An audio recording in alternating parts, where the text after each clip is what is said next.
Water preservation is crucial for sustainable living and the well-being of our planet. There are numerous ways to conserve water and make a positive impact. Firstly, fixing leaks promptly saves gallons of water every day. Checking faucets, pipes, and toilets regularly helps prevent wasteful losses. Additionally, shorter showers and turning off the faucet when brushing teeth significantly reduce water consumption. Incorporating water-efficient appliances like low-flow toilets and aerated faucets can save large amounts of water over time. Collecting rainwater for gardening and other non-potable uses is an effective conservation method.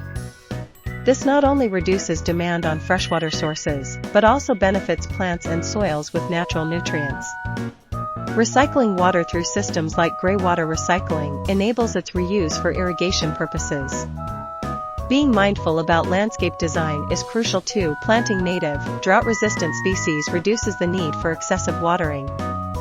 Grouping plants with similar water requirements also aids conservation efforts. Smart irrigation systems that use weather-based sensors and timers maximize efficiency by adjusting watering schedules accordingly. Educating communities and promoting responsible water usage is vital. Raising awareness about water conservation through campaigns and educational programs helps individuals understand the importance of their actions. Encouraging the use of water-saving techniques at home, schools, and workplaces can bring about significant change. Ultimately, water preservation necessitates a collective effort. By implementing these simple practices and making conscious choices, we can support the sustainability of our planet's most precious resource, water.